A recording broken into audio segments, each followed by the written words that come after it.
नमोस्तु महाराज जी।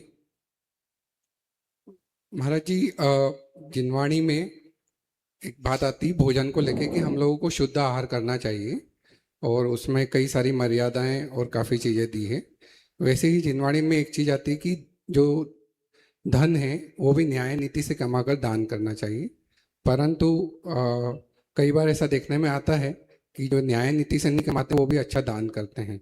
तो क्या हम लोगों को ऐसे बिना न्याय नीति से कमाए धन का दान करते हैं तो दोष लगता है, पाप लगता है? नमस्ते। देखिए, आचार्य भगवान गुणभद्र स्वामी कहते हैं आत्मानुशासन ग्रंथ में कि जितने भी समुद्र हैं उनमें केवल नदियां नहीं मिली, कहीं ना कहीं कोई ना कोई नाला भी मिलता है। जो भी समुद्र है, स्वच्छ नदी अकेले के पानी से समुद्र नहीं भरा, नाली भी उसमें है। ऐसे जो भी व्यक्ति पैसे का अर्जन करता है, कहीं ना कहीं उसमें पाप प्रवृत्ति तो है ही। ऐसे इतनी बड़ी इमारत नहीं बन जाएगी, इतना बड़ा वो नहीं बन जाएगा सेटअप। ये जो मल्टी मिलियनर लोग हैं उनके वो निकलते हैं, शेयर्स निकलते हैं, आप लोग आईपीओ भरते हैं। एक मिनट के लिए जरा सोचना भैया, वो उससे नॉनवेज का भी काम करते हैं, लीकर का भी काम करते हैं, बहुत सारे काम करते हैं, और पैसा तुम्हारा है, सिर्फ आपको डिविडेंड मिलता है। वो खेलते हैं, उसका पाप का बंद भी होता है। तो पैसा जब भी कमाते हैं तो एक रीति नीति से नहीं आता। फिर भी बहुत सारे लोग ईमानदारी से पैसा आज भी कमाते हैं, लेकिन जो कई बार अनैतिक तरीके से भी कमा करके दान कर देते हैं, तो मैं कहूंगा कि उनको देख करके आपको अनैतिकता से नहीं जुड़ना है।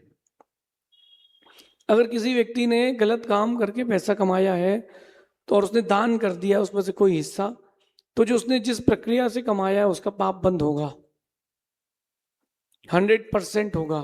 लेकिन जो उसने दान किया है उसका पुण्य भी उसको मिलेगा। दोनों चीजें एक साथ चलेंगी, पुण्य भी चलेगा, पाप भी चलेगा। लेकिन किसी ऐसे को देख करके अपन आकर्षित ना हो। आप भले ही 1 रुपए कमाए, नैतिकता से दान दें, वो ज्यादा श्रेष्ठ है, ऐसा समझिए। उसका पुण्य भी उसको मिलेगा। दोनों चीजें एक साथ चलेंगी, पुण्य भी चलेगा, पाप भी चलेगा।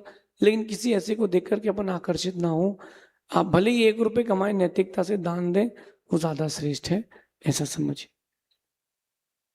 जी, जैसे कहते हैं कि अन्य क्षेत्रे कृतं पापम धर्म क्षेत्रे कृतं पापम विनश्यति। देखिए, वो धर्म क्षेत्र में किया गया पाप है, वो दुकान में तो धर्म क्षेत्र नहीं है ना। धर्म क्षेत्र से मतलब मंदिर है और जो आपके साधु आदि निवास है वो धर्म क्षेत्र है। फिर भी जो उसने अनैतिकता से पैसा कमाया उसका पाप का बंध तो होगा ही होगा। लेकिन जो जिस हिस्से का वो दान देगा उसका उसको पुण्य बंध भी होगा। अब जिसका अनुपात ज्यादा होगा, बंदेदिकऊ पारिणाम का ऊंचा, जिसका अनुपात ज्यादा होगा वैसा उसके लिए फल आगे भोगने मिलेगा, ऐसा समझिए।